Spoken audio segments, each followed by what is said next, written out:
Sementara waktu cukup banyak yang mustajab doa. Yang paling masyhur adalah sepertiga malam, ya, yang hadis Bukhari yang masyhur, kalau tertinggal sepertiga malam Allah Azza wa Jalla turun ke langit bumi. Riwayat Imam Ahmad adalah turun ke tempat yang paling dasar dari bumi, kemudian bertanya kepada para malaikatnya, adakah hambaku yang memohon aku berikan, adakah yang punya hajat aku penuhi, adakah yang bertobat aku terima. Dan sepertiga malam ini teman-teman, cara hitungnya adalah mulai maghrib sampai subuh itu sudah dihitung malam. Jadi kalau maghrib misalnya jam 6 sore, subuh jam 5, berarti totalnya 11 jam. Dibagi 3 lah itu. Maka itu namanya sepertiga malam. Jadi kalau misalnya kita hitung 11 jam misalnya, dibagi 3 kurang lebih 3 jam setengah, anggaplah 4 jam. Berarti kalau subuh jam 5, itu jam 1 malam sudah masuk sepertiga malam. Itulah waktu mustajab doa. Pernah Abdurrahman ibn Auf radhiyallahu anhu mengatakan, ya Rasulullah, saya punya hajat tapi belum saya dapatkan. Kata Nabi SAW, hai Abdurrahman, apa kau lupa pesanku? Kata dia, apa itu ya Rasulullah? Kata Nabi SAW, sepertiga malam, bangun, minta kepada Allah SWT. Yang kedua pada saat sujud, ya, terutama di sholat sunnah, karena sholat wajib ada bacaan khususnya. Di sholat sunnah ini umumnya ulama membolehkan, ya, kata Nabi SAW, kalau kalian ruku agungkan Allah, kalau kalian sujud perbanyak doa, karena sangat jarang doa ditolak pada saat seseorang sedang sujud. Dan Sufyan Ats-Tsauri rahimahullah, salah satu ulama tabi'in yang masyhur di Mekah, beliau dikenal dengan julukan Sajjad, suka sekali sujud, ya.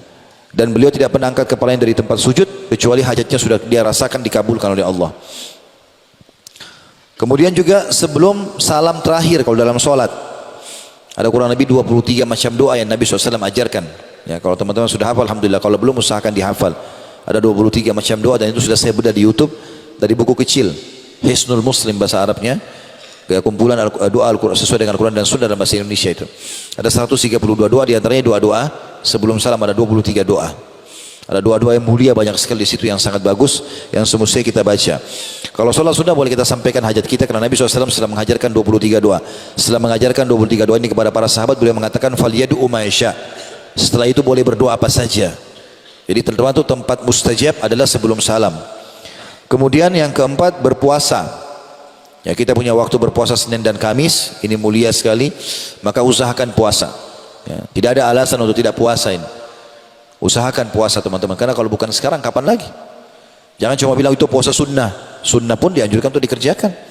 Dan sunnah fungsinya itu untuk menambal kekurangan amal wajib.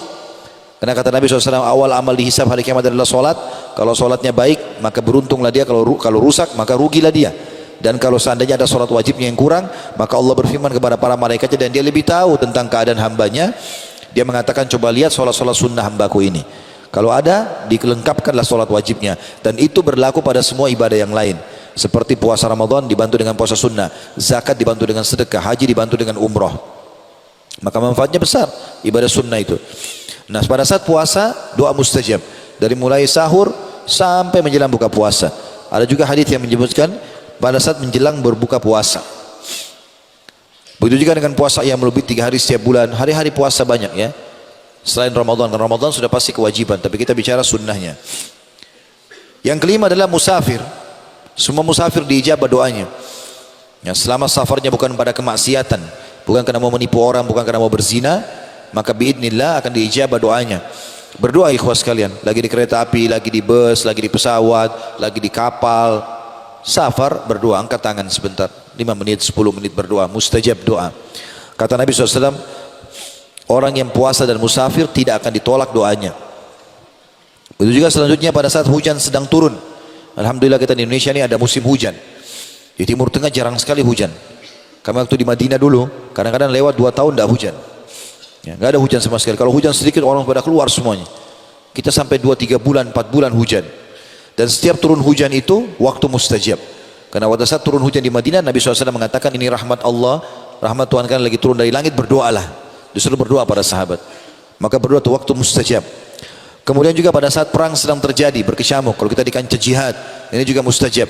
Kata Nabi SAW, Allah tidak menolak doa yang diucapkan atau disampaikan atau dipanjatkan pada saat perang lagi berkecamuk. Juga antara azan dan iqamah. Nah, ini banyak masjid kita di Indonesia kadang-kadang, kecuali kalau kayak tadi mungkin ya karena kita mengejar ta'lim. Tapi kalau lagi waktu lowong, tidak ada kegiatan apa-apa teman-teman sekalian, antara azan iqamah dikasihkan waktu yang cukup. 5 menit saja itu masih pendek sebenarnya. Tapi banyak masjid kadang-kadang pendek sekali, gitu kan. Maka kalau di Masjid Haram Mekah Nabawi biasanya 20-25 menit, ya. Kecuali memang darurat sekali, orang-orang itu semua sibuk dengan kantor kerja. Kalau tidak, ini waktu mustajab. Kita masuk masjid bisa sholat qabliyah, bisa berdoa, ini tetap diijabah sama Allah SWT. Dan kita punya satu hari 5 waktu sholat, berarti kita punya 5 waktu mustajab, diterima sama Allah.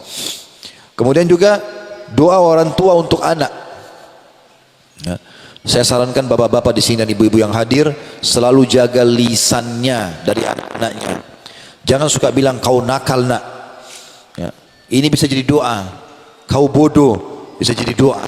Kamu ini seperti orang gila bisa jadi doa. Atau bertengkar suami istri lalu mengatakan saya nyesal nikah sama kamu, bisa jadi penyesalan benar. Atau lihat dirinya di kaca, kenapa saya jelek ya, dia hina dirinya sendiri. Ini nggak boleh teman-teman sekalian, ya. Kata Nabi SAW dalam hadis Bukhari, janganlah seseorang dari kalian memohon yang buruk untuk dirinya, keluarganya, hartanya, sehingga malaikat lewat dan mengaminkan, maka terjadilah itu.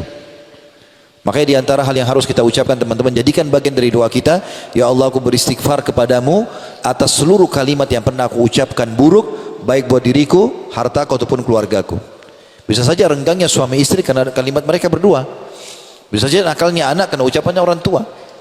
Kata Nabi SAW, termasuk doa tidak ditolak adalah doa orang tua buat anak. Lebih baik kita bilang teman-teman, semoga Allah berikan kau hidayah, semoga Allah sembuhkan, semoga kau sehat, dan seterusnya. Termasuk juga yang selanjutnya doa anak untuk orang tua, anak soleh. Sebagaimana sabda Nabi SAW, kalau anak Adam meninggal dunia terputus sumber pahalanya kecuali dari 3, sedekah jariah, ilmu bermanfaat, atau anak soleh yang mendoakannya.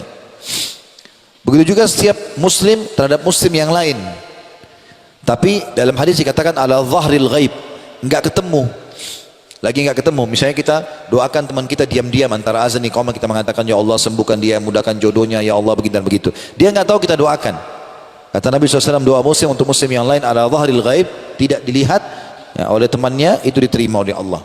Dan ingat teman-teman, setiap kali kita doakan seseorang, kecuali orang itu berbuat zalim. Tapi kalau tidak, apalagi kita cuma hasut saja, iri, maka jangan doakan keburukan. Karena kata Nabi SAW, siapapun yang mengucapkan kalimat doa, maka di atas kepalanya malaikat Allah kirim dan mengatakan wala kamithluhu wala kamithluhu. Kau akan dapat yang sama, kau akan dapat yang sama. Jadi kalau kita bilang, kalau saya bilang teman-teman, kalau ada orang kaya, apa yang saya lakukan Ustaz? Doakan, bilang ya Allah tambahkan kekayaan buat dia. Sebenarnya kita sedang doakan diri kita itu.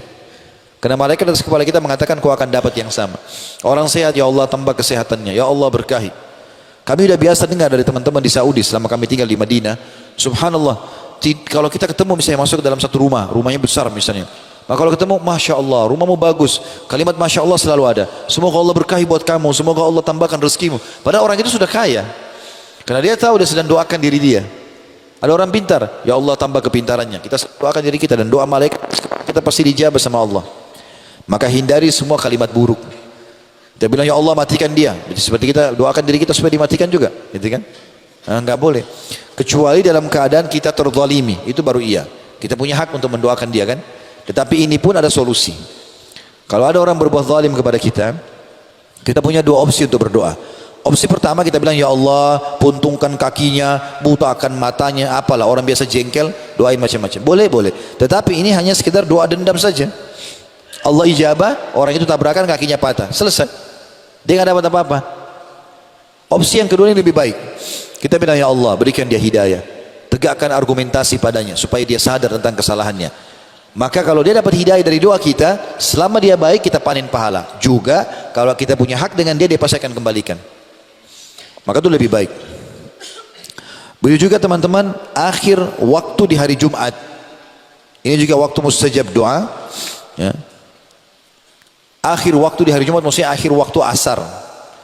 Tapi yang jelas ada 2 riwayat yang masyhur. Yang pertama riwayat Imam Muslim, kata Nabi SAW, di hari Jumat ada waktu mustajab. Enggak ada seorang muslim berdoa kecuali diijabah. Dan itu terjadi pada saat khatib duduk di khutbah kedua sampai diiqamahkan sholat. Makanya semua khatib di khutbah kedua pasti berdoa, karena itu waktu mustajab.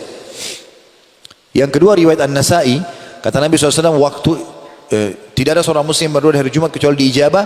Dan itu berlaku di 12 waktu, maksudnya 12 jam kalau kita sekarang, dari subuh sampai terbenam matahari. Kata Nabi SAW, dan kejar, perbanyak doa, ya, habis asar sampai terbenam matahari. Ya, artinya dua ini dianjurkan sekali untuk seseorang itu berdoa pada saat itu.